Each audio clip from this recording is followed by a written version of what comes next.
Hello, everybody. I hope you're all doing fine. Good morning, evening, depending on where you are. So hello and welcome to today's webinar with Ocean Networks Canada. My name is Luisa Sarmiento and I will be your moderator today. We also have Kaylin Correa, who will help us with the interactivity and to monitor the chat. Finally, we also have Teron Moore, who will be our speaker today. But before we begin anything, let me first introduce Ocean Networks Canada Fall Webinar Series. So the aim of this series is to offer free online interactive events featuring ocean-related topics. This series introduces both scientific and indigenous approaches to understand ocean changes and their importance nowadays. So as you may know, today's webinar will be about ShakeOut, Don't Freak Out, Earthquake Risk, Preparedness, and Response with Teron Moore. This is an interactive session, so let's see how you can participate today. So as you can see on the screen, you can participate in Mentimeter. Simply go to menti.com and enter the following code. You can do this on your smartphone, use a different browser tab, or download the application Mentimeter. And if that's not possible for you, just put your answers and comments in our Zoom chat. Great, so now let's see if you can get a hand of Mentimeter. So we're gonna ask you, where are you participating from today? So you can go to menti.com and use the following code on the screen, 4600443. And I see that a few of you already have a hand of it. So we have people from Victoria, Ontario, Central Saanich, from home. Yes, I think most of us are from home. From Brentwood Bay, from Kingston, Ontario, from Ottawa. So I see that most of you have answered. That's great. Let's give it a bit more to see what we have. So remember that in case you don't want to participate via Mentimeter, you can always use the Zoom chat directly. So feel free to post and interact in the Zoom chat. Great. So we have for Cornwall and more Victoria. Great. Oh, we have from Mexico. Great. Well, I'm located in Colombia, so it's nice to see a fellow over there. Okay, great. So I think that we'll leave it like that and we'll go back now to introducing our speaker today. So today our speaker is Teron Moore, and I'm really happy to introduce Teron. Teron is a public safety program manager at Ocean Networks Canada, where he leads the application of science and technology solutions that decrease risks associated with earthquake, tsunamis, and marine hazards. Teron is an experienced emergency planner and project manager who holds a master's degree in disaster and emergency management from Royal Roads University. His career has focused on all of community seismic risk reduction in places including Indonesia, Bangladesh, and British Columbia. Last but not least, Teron is a father of two who enjoys COVID-safe surfing, rock climbing, and camping near beautiful Victoria, British Columbia. So now, Teron, the floor is all yours. Thank you so much. One moment while I share my screen. Great. Okay, to begin, we acknowledge and respect the Songhees, Esquimalt, and Wessanic peoples on whose traditional territories the University of Victoria stands and on whose historical relationships the land continues to this day. Also, my appreciation goes out to everyone coming together today to talk about seismic risk during one of the craziest years ever. 2020 has been a year of major social and cultural shifts, geopolitical strife, and any number of examples of disasters exacerbated by climate change, and during one of the longest provincial states of emergency ever declared in British Columbia due to the COVID-19 pandemic. Please, no earthquakes this year.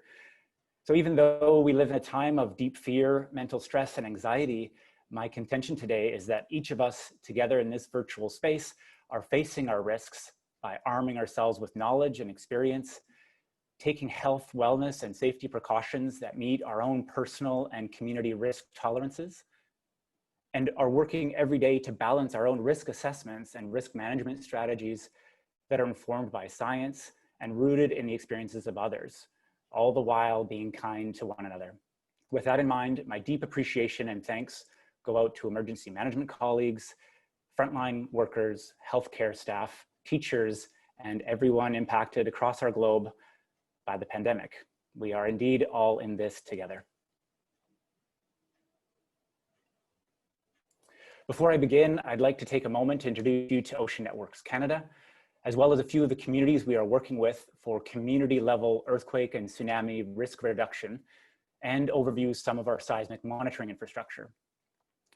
Ocean Networks Canada is an initiative of the University of Victoria and is a not-for-profit society and one of Canada's major science initiatives funded by the Canadian Foundation for Innovation. We are probably best known for our scientific ocean observatories that provide real-time connection to a diverse range of ocean environments in the Northeast Pacific, the Arctic, and the Atlantic. Open access data from thousands of sensors in the deep sea and coastal areas support scientific research and deliver data and data products important for ocean literacy and decision-making. In my presentation today, I'll highlight a few coastal communities where Ocean Networks Canada is providing scientific and technological expertise towards earthquake and tsunami risk reduction efforts. The first community I'll talk about today is the Semiahmoo First Nation in Boundary Bay. You can see on my arrow here on the screen, where this is on the mainland coast of British Columbia, where Ocean Networks Canada is conducting tsunami modeling as part of the Coastal Flood Mitigation Canada project being led by Nikki Hastings from Natural Resources Canada with funding from the Canadian Safety and Security Program. This small Indigenous community is located in an urban environment near the Canadian-US border and is facing risks from increasingly powerful storms, sea level rise due to climate change, and the threat of tsunamis. On the northwest coast of Vancouver Island, Ocean Networks Canada is working with Northwest Hydraulic Consultants on a tsunami risk assessment project funded by the Union of BC Municipalities for the Strathcona Regional Districts and Mount Waddington Regional District and territory of the Cayucit, Checkaslet, Nchatlet, Mowachat, and Moochalat First Nations. This area is home to a number of remote coastal communities, fishing and industrial infrastructure, parks, and culturally significant sites, all with different levels of tsunami risk. And we're also working in Tofino, British Columbia, right here on the central coast of Vancouver Island, where Ocean Networks Canada and Northwest Hydraulic Consultants have worked with community leaders and tsunami champions on a mitigation plan that empowers resilience by building community connections. This project is also funded by the Union of BC Municipalities. And Tofino is a popular location for visitors from across the globe. And finally, in collaboration with Natural Resources Canada, we're working with selected end users to develop and test earthquake early warning technology in operational environments in southern Vancouver Island and on the lower mainland through funding provided by Emergency Management BC and the Canadian Safety and Security Program. Now let's take a look at some of the tools we're using to conduct our work. Here on your screen is some of the seismic monitoring instruments that are part of Ocean Networks Canada's infrastructure. On our offshore cables, we have strategically located bottom pressure recorders to measure incoming tsunami waves traveling towards the coast. These data are sent to the National Tsunami Warning Centers in Palmer, Alaska, and in Hawaii to support tsunami alerts and forecast models. We also have high-frequency radars located in Tofino that monitor for significant waves up to 80 kilometers off the coast. The system is being tested to enhance situational awareness during tsunami events and large storms, and could be used to support emergency response decisions such as closing beaches and giving the all clear after a tsunami threat has passed. And finally, pictured here on your screen, we have a few examples of significant earthquakes and send notifications to specific end users about the estimated time of arrival and intensity of shaking before the earthquake hits their locations. A little bit about me. I have a background in forest firefighting. So I spent 7 years as an initial attack force firefighter and on the rappel crews. So rooted in this experience, I conducted a master's thesis in 2010 in Padang, Indonesia, in West Sumatra, where I spent 6 months after they had experienced a magnitude 7.6 earthquake that took the lives of 1,115 people and caused massive damage to buildings and infrastructure. Working with international NGOs, all levels of government, academia, the private sector, and many more and more of 2 million survivors that were working to build back stronger. My study looked at how much damage in the region could have been avoided had investments been made in building stronger buildings prior to the event.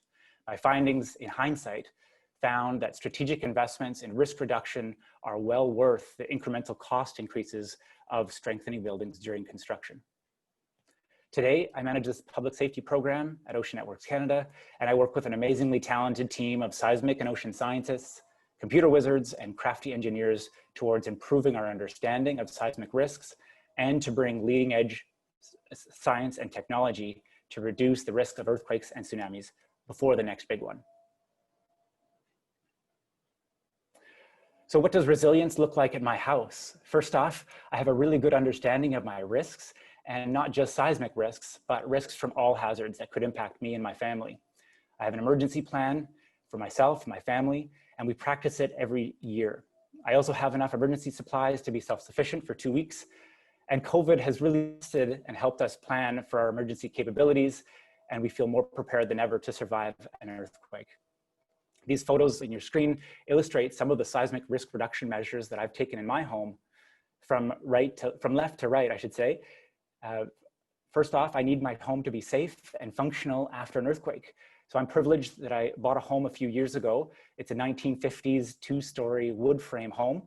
And knowing that prior to 1960s, building codes did not consider earthquake risk in their residential construction. So I've invested incrementally in structural retrofits. So far, I've invested $5,000 in my tenant's suite to bolt the structure to the foundation, apply a plywood shear wall, and strengthen the connection between the first and second floor. This investment is also recuperated over time through incremental increases in rental income and will help pay for additional retrofits over time. In the middle of your screen, I recognize that the kitchen is probably the most dangerous place to be during an earthquake. So in the photo, you can see I've added some automatic cupboard latch system to prevent the contents of my cupboards from falling out during an earthquake. I've also positioned bookshelves, wall artwork, and pictures away from sleeping areas such as beds and cribs, and have secured them with strapping and hooks that keep them from taking flight during strong shaking. And also on the right-hand side, when the ground shakes, it's common for operational and functional components like gas lines to rupture and break. So I've added an automatic shutoff valve in my home to decrease the chances of my house having a fire after a large earthquake.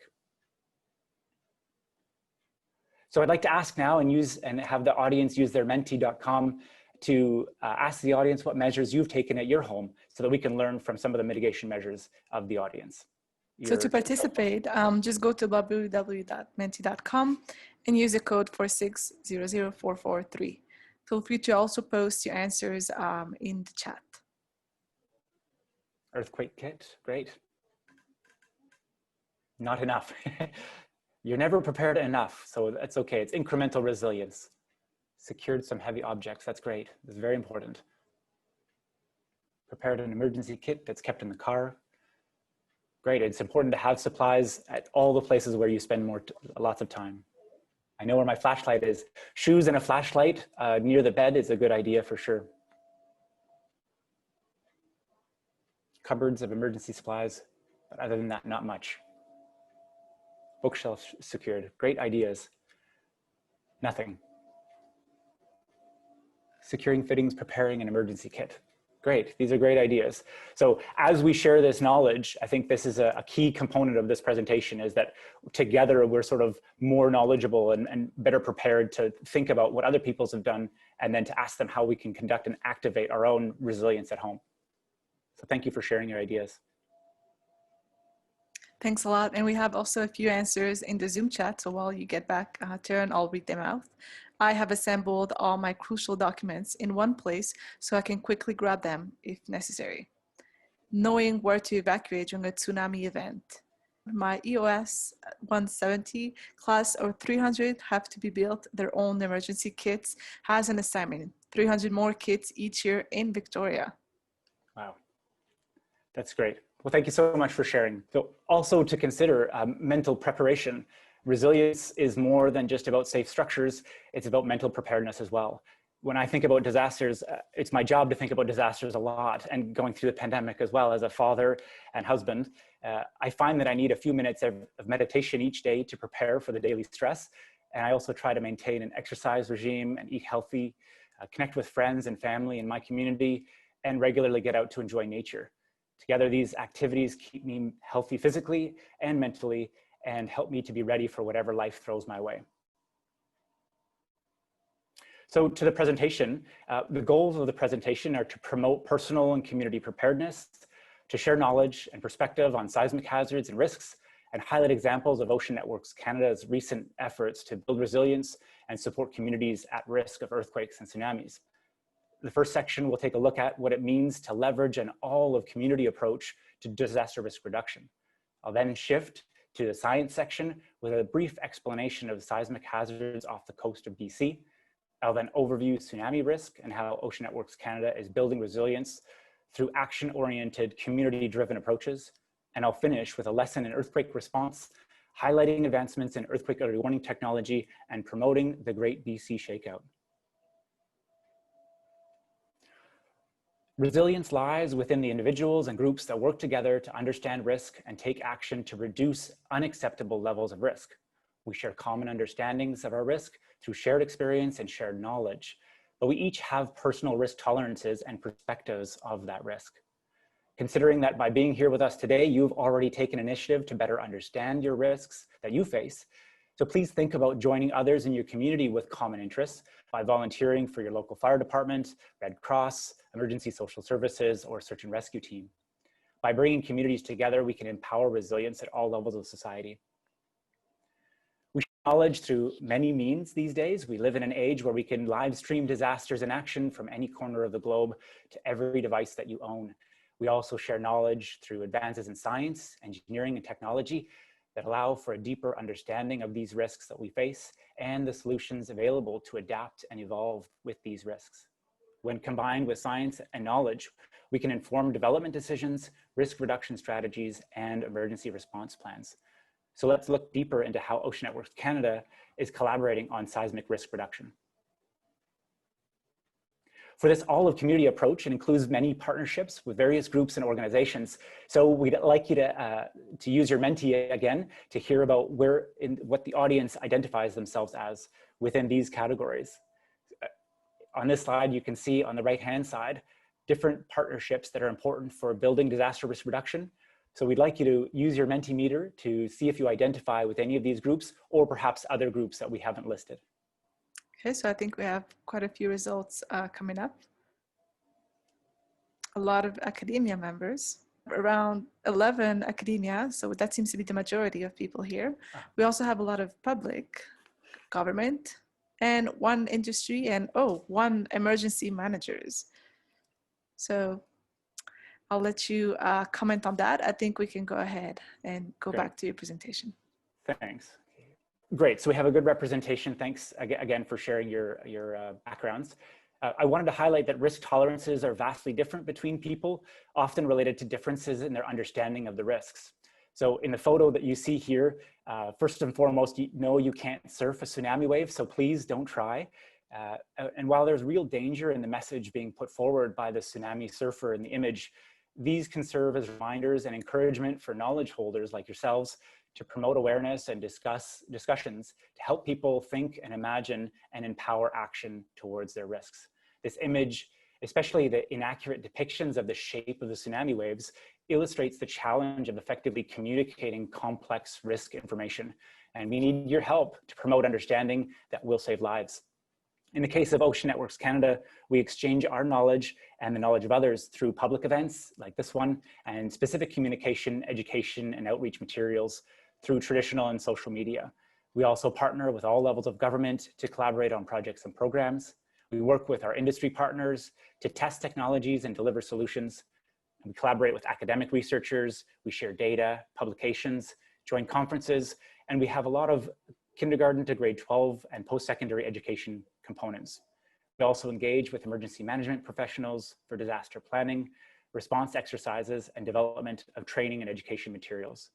And we connect with key policymakers and leaders to ensure that our efforts are of greatest need for our science and technology capabilities.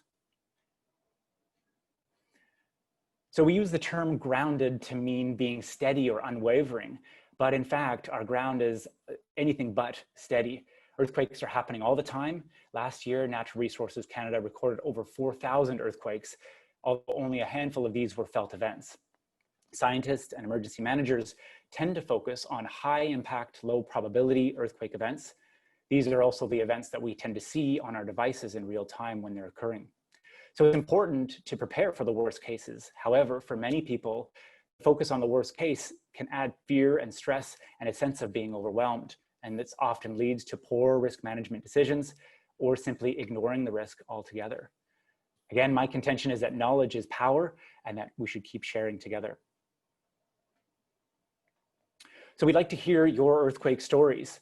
So please, again, get out your Menti to share your data with us in real time using the modified Mercalli indices, which is a 1 to 10 based scale for measuring the intensity of ground shaking from your own perspective, where level 1 intensity is an event that you don't feel, and level 10 intensity is extreme shaking. So this intensity is dependent on earthquake magnitude, the distance that you are from that earthquake epicenter, on the ground condition or soil conditions at your location, as well as the building that you might be in and other factors. And this scale is really important to learn for emergency response planning rather than simply focusing on the Richter scale magnitude.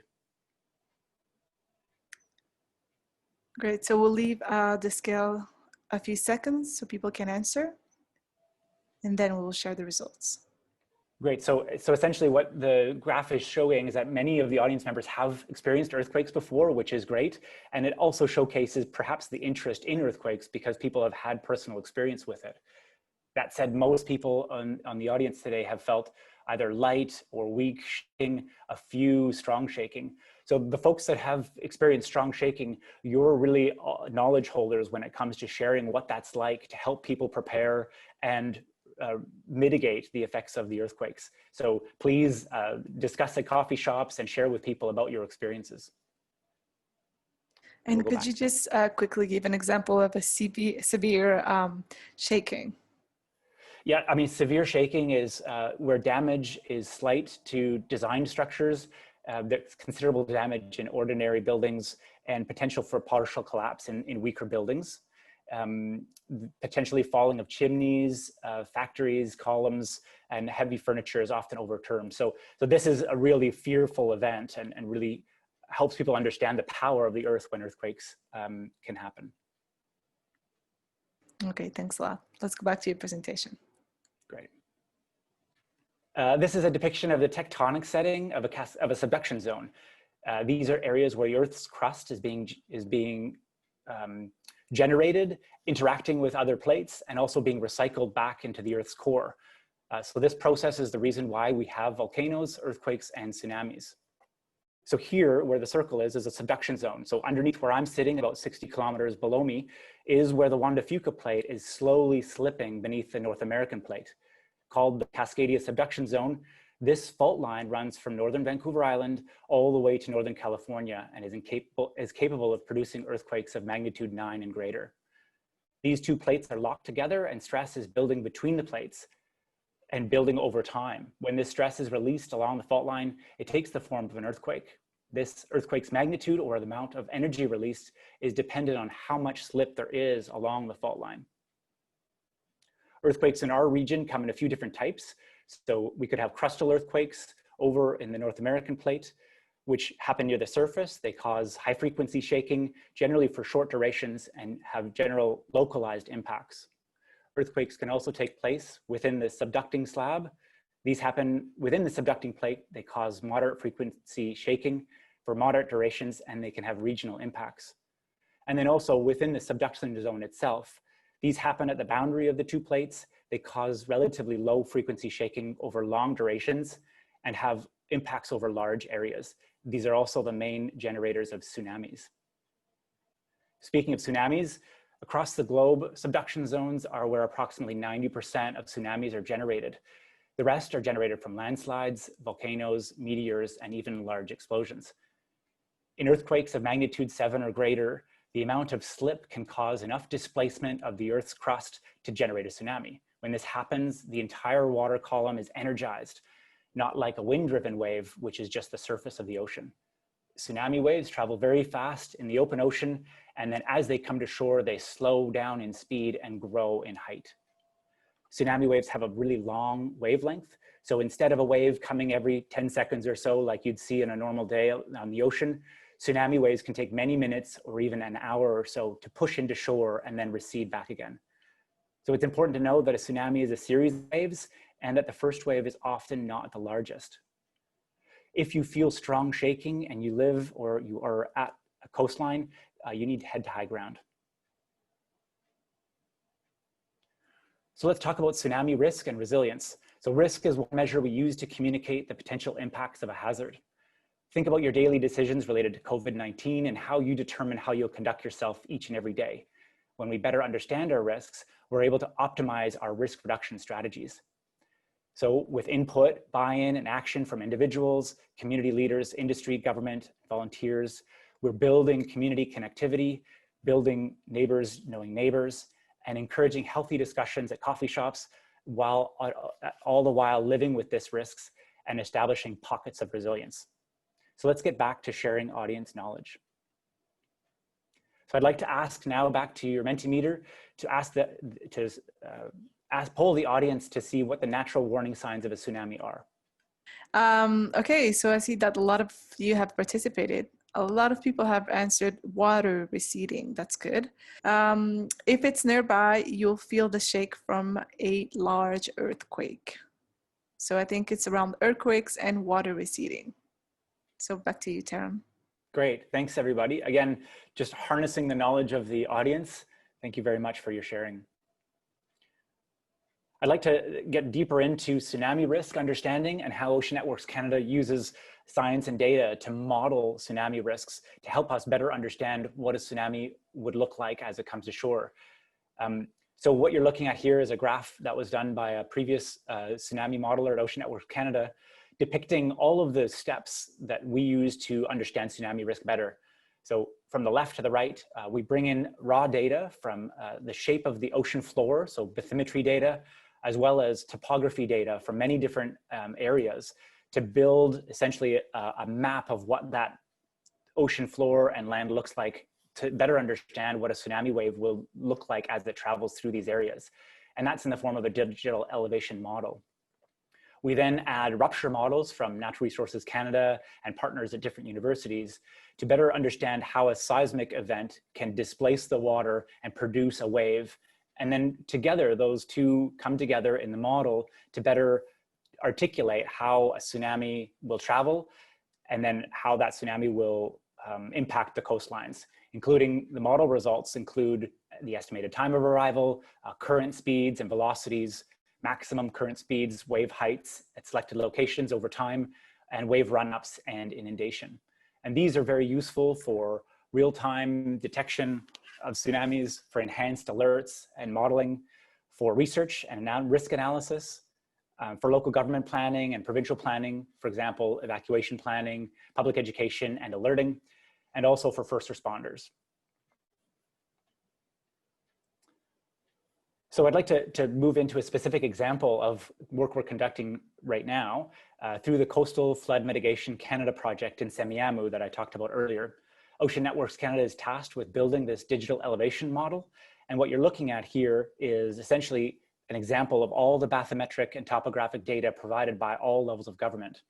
So with this digital elevation model, we're doing some tsunami modeling in parallel with the Department of Fisheries and Oceans and providing evacuation guidance for tsunamis originating from Alaska with source modeling from the University of Alaska Fairbanks, as well as Cascadia from Natural Resources Canada sources, as well as local crustal earthquake sources from the University of Victoria. This helps to improve understandings of how the tsunami wave will travel into an area and helps us to detail high resolution modeling that understands how the water might behave as it comes to shore, how high the waves will be, the time of arrival, as well as the current velocities. So for the Semiahmoo First Nation, this regional topographic and bathymetric information and data sharing enabled the most advanced digital elevation modeling to date for the region. This big data allowed for big collaboration. This workshop that allowed us to put together this model was led by National Oceanic and Atmospheric Administration standards. So we have a consistency across the US-Canada border that allows for and builds GIS capacity at the local and regional levels and allows for consistent information across the border. Another project we're working on, and it's just underway, is the Northwest Vancouver Island Tsunami Risk Assessment with the Northwest Hydraulic Consultants. In this case, we have a very data poor region with very complex geography from exposed coastlines along the outer coast, thinking about sort of 20 to 30 minutes before a tsunami wave that's from the Cascadia subduction zone might hit this area.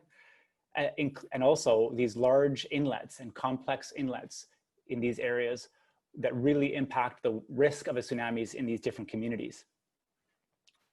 From the science component, we're gathering these data, we're building the digital elevation models, running the tsunami models, and then understanding and working with Northwest Hydraulic Consultants to understand the impact of these tsunami waves at high resolution in these communities. We're also gathering and sharing knowledge from past events like the 1964 tsunami from Alaska, as well as the oral history from the last time the Cascadia subduction zone ruptured, which was in 1700. This knowledge is critical to the assessment of tsunami risks. And I'll just give you an example. If a community has been in the same location for over 5,000 years, it would have experienced many tsunamis in its history and would be able to provide input into their risk assessment. These risk assessments support evacuation planning, development decisions, and public education. Northwest Hydraulic Consultants, University of Ottawa, Sage on Earth Consulting, and Uncover Editorial and Design worked with the community of Tofino to support a community-led disaster mitigation, action-oriented disaster mitigation plan informed by science and emergency management experts and based on previous tsunami studies and current tsunami mitigation programs underway in the district of Tofino. We held a prioritization workshop that included tsunami champions from the community and also included stakeholders from local and Indigenous governments, industry partners, Parks Canada, and others to help prioritize structural and non-structural mitigation options in the community. These actions included a diverse range of options, including things like knowledge generation and application of knowledge and science, the expansion of public alerting tools in the community, increased public and visitor education and training, as well as incorporation of tsunami vertical evacuation structures and evacuation route development. It also included looking at land use planning tools and more options to support an all-of-community approach to decreasing the risk of tsunamis in Tofino. Okay, I wanted to take a little time to talk about earthquake response. So response essentially is where the rubber hits the road, where the ground starts to shake. The question is, will you take the appropriate protective actions? Consider that you're most likely to get injured by things falling on you or by falling yourself. So imagination is the key to preparedness, and practice is the key to developing the muscle memory to respond appropriately. So I'd like to talk a little bit about earthquake early warning, because there's lots of promise for accessing the power of real-time communication technologies to deliver alerts to people and infrastructure before the ground shakes. So let's take a quick look at earthquake early warning at Ocean Networks Canada, a project funded by Emergency Management British Columbia and the Canadian Safety and Security Program, and done in collaboration with many partners, including Natural Resources Canada. The west coast of Canada is located in an active seismic region. The Cascadia subduction zone is where the Juan de Fuca and North American tectonic plates converge. This is where the so-called Big One will occur. Ocean Networks Canada operates real-time sensors underwater and on land called the Earthquake Early Warning System. When an earthquake hits, seismic sensors measure the first felt wave, shown in yellow, and then estimate the shaking intensity of the damaging waves, shown in red. The notifications are used by government officials and end users to send out alerts. Alerts allow people to drop, take cover, and hold on. Bay doors at fire and ambulance halls to open. Surgeons to stop delicate procedures. Bridge and tunnel traffic to halt. Incoming air traffic landings to halt. And trains to slow down or stop. The Earthquake Early Warning Sensors are continuously monitoring earthquake activity. Earthquake Early Warning is a partnership between government, academia, industry, and communities in British Columbia and the USA. Find out more about the Earthquake Early Warning System at oceannetworks.ca. So this system at Ocean Networks Canada is currently undergoing commissioning. We've had over 50 live events to support improvements of system detections, the analysis and the algorithms that go into understanding the earthquakes, and then also to work with end users to test and then improved notifications that we're sending. A little humor goes a long way, so I've added a little comic book or comic script for your enjoyment.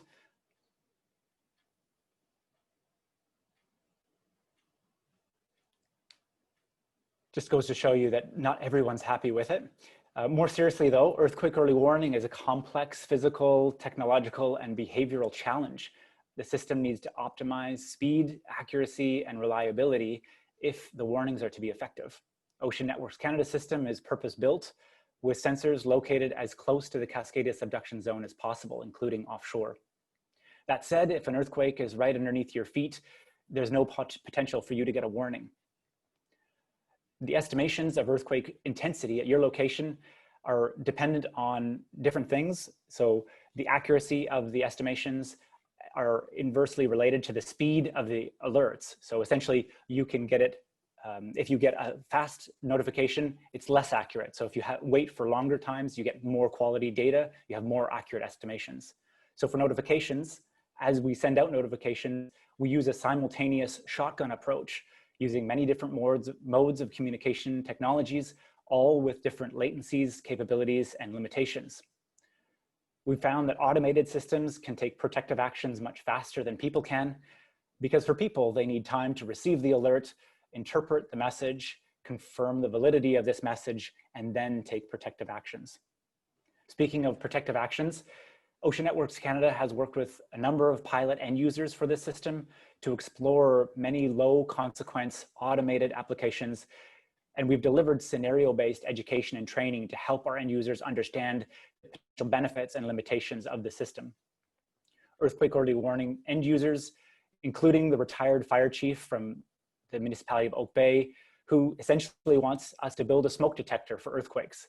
But just like a smoke detector, or when the fire alarm goes off, you need to know whether you're simply burning toast and you need to go and grab the kitchen towel to disperse the smoke, or whether there's actually a fire and you need to grab the fire extinguisher in order for those alerts to be effective. Also, we've worked with the Canada Line to conduct a full systems test of the earthquake early warning system. Essentially, they want the Canada Line trains, automated trains, to be as close to stations as possible prior to the onset of earthquake ground shaking, because it's the safest planes for the trains to be, and it allows access for first responders. So we all practice what we would do by testing the system on ShakeOut Day, which is coming up next week, October 15th at 10:15 a.m. I hope you'll join us as well, and the thousands and hundreds of thousands of other British Columbians and millions of others worldwide that'll practice what they do, what they will do in the event of an earthquake, which essentially is to drop to the ground, take cover under something sturdy, and to hold on until that shaking is finished. So please share your knowledge, experiences with others. Consider taking small steps to decrease your risk, because it's much better to be prepared than it is to be scared. And with that, my presentation's over. Thank you very much for your attention. Thank you very much, Teron, for your presentation. I certainly learned a lot. I hope that all of you have learned a lot. But I see that a few questions already popped in the Zoom chat, so make sure that you hold on just a few minutes so we can do the Q&A all together. But before that, we would like to give a few thank yous.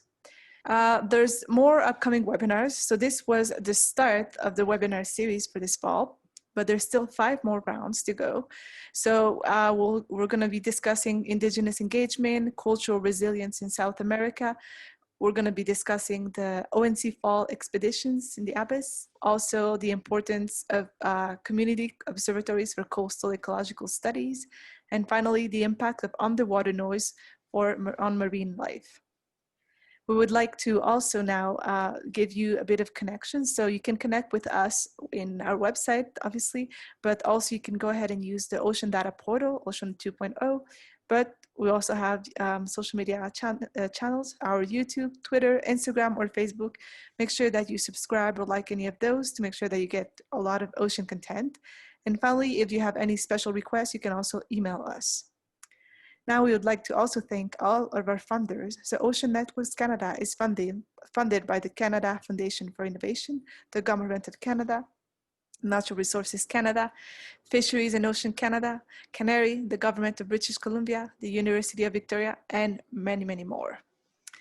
So right now, if you need to leave, please go ahead and take 1 or 2 minutes to complete our satisfaction survey. The link should be on the chat right about now. It's a short survey to improve our webinar series. But now that we have said all the thank yous, and for those that have stayed, we're going to kick off the Q&A. So Teron has a first question. It was discussed a little bit in the Zoom chat, but we have the sense of like when we get the alert and when it's going to happen. Like, does that make sense to have that alert? And if it's going to be too short of a notification?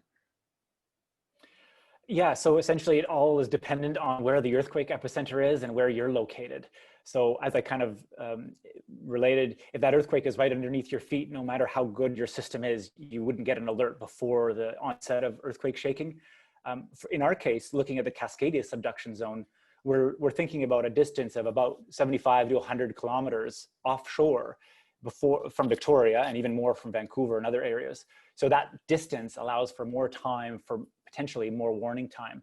So again, it all depends. The answer is it all depends on where you are, but then also what kind of technology you're using to receive an alert. Some technologies work much faster than others. Cell phones are actually relatively slow compared to other technologies. So it all depends on how you're receiving that information.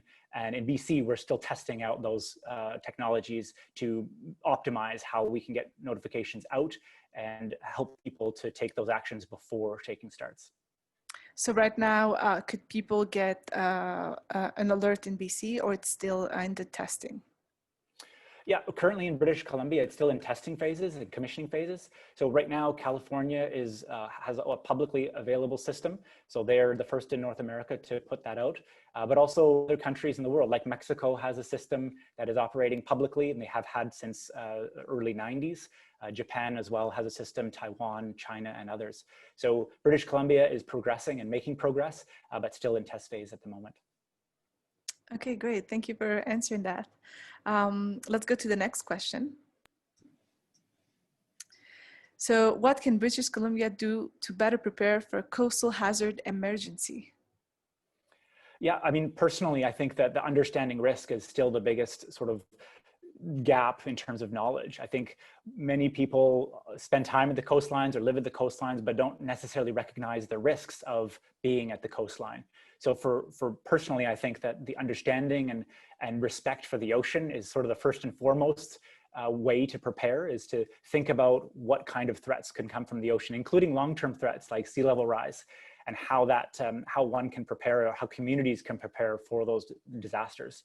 So once you understand those risks, then it's about making that plan for yourself and your family or your community to help to bring that knowledge into adapting to those risks, mitigating those risks where it's deemed unacceptable, and then taking action to encourage better resilience and communities coming together to better prepare for large tsunamis or storms or other things that could impact lives, livelihoods, and other things, and environmental things too. Okay, very interesting answer. All right, let's go to the next question now. So what kind of technologies, okay, I guess you kind of answered that question. They're currently available. Anything you would like to add on that? Yeah, I think, I mean, in BC, it's really important to find technologies that work for you. So many people we use things like weather radios. Obviously the internet is a valuable source of information, some of it, authoritative information, some of it not. So making sure that you understand where the authoritative information is coming from. So the province and the government of Canada for British Columbia and for the country are the best sources of authoritative information. For tsunamis, the National Tsunami Warning Centers are the sort of scientific basis for tsunami information, and that information gets pushed to British Columbia through Emergency Management BC. So essentially there's tons of information in this age of information. So the trick is finding out the information before and the sources of those information before the next earthquake and tsunami take place. Okay, good to know those things. Great. So I think we have a comment and a question. I believe Shake Alert will eventually cover all of Oregon, Washington, and just over the border. Is ONC part of that? Yeah, we are actually. The USGS is leading the Shake Alert sort of system, along with many academic partners and the states. British Columbia is involved in that, also the federal government with Natural Resources Canada. Ocean Networks Canada's part, we've been involved with sharing data across the border, so making sure that our sensors and the data that our sensors are picking up are usable by our neighbors.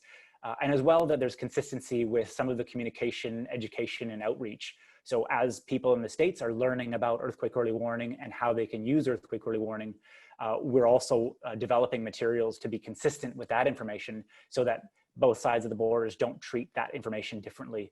The earthquake doesn't respect that international border, so we have to be consistent with public information and our understanding of what earthquake early warning is and how people can use it to better improve their chances of surviving the earthquake. Yes, so transborder mitigation also could be good to do. The next question has to do with the expansion of the waters from Juan de Fuca Strait to the Salish Sea provide protection, reduction of tsunami for residents around the Salish Sea. Do those residents need to go to higher grounds? That's a great question. Tsunami risk is not uniform across the province. So while alerts go out for large areas of the province and of the coastlines, it's really important to understand your own risks at your local, at your location. So you're right that Vancouver Island does add protection to the Salish Sea, for example. And part of that project with Coastal Flood Mitigation Canada is to really understand what risk is faced by those communities.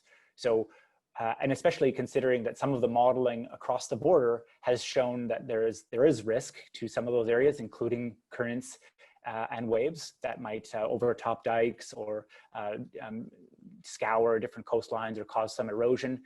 So there is some danger there. The really interesting part is what level of danger and what do people need to do about it.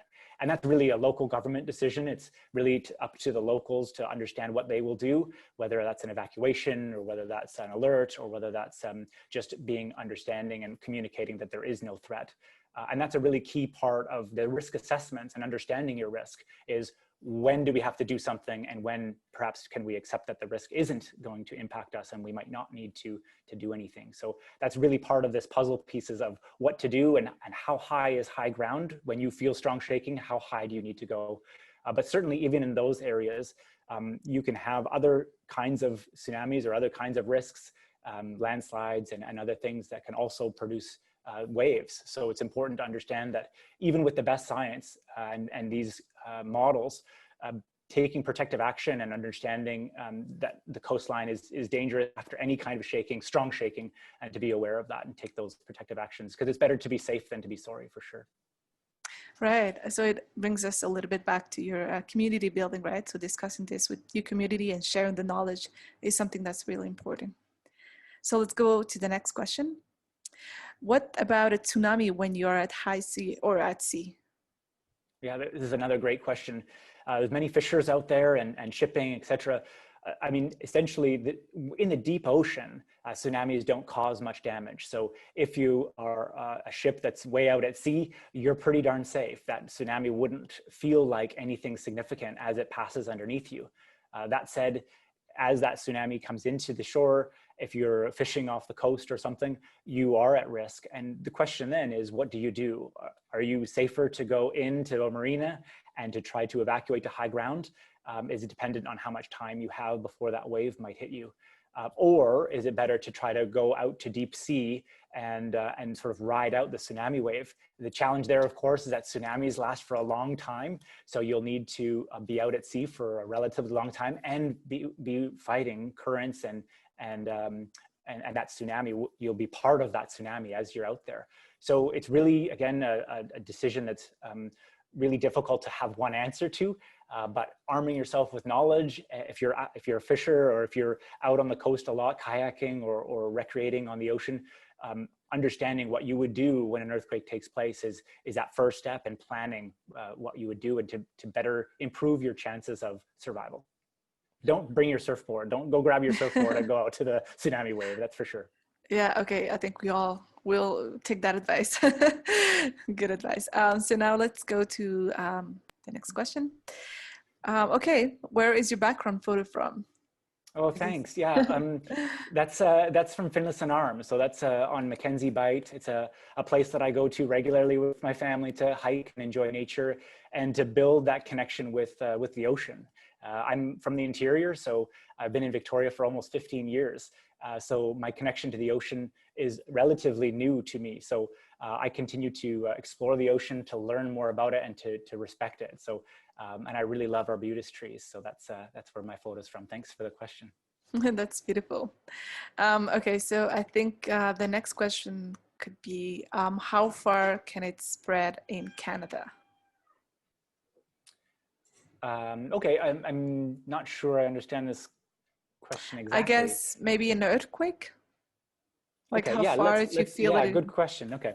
Yeah. So for the Cascadia subduction zone in, let's say, in a large magnitude event, like a magnitude 9, we'd feel that earthquake shaking throughout the province of BC and into Alberta.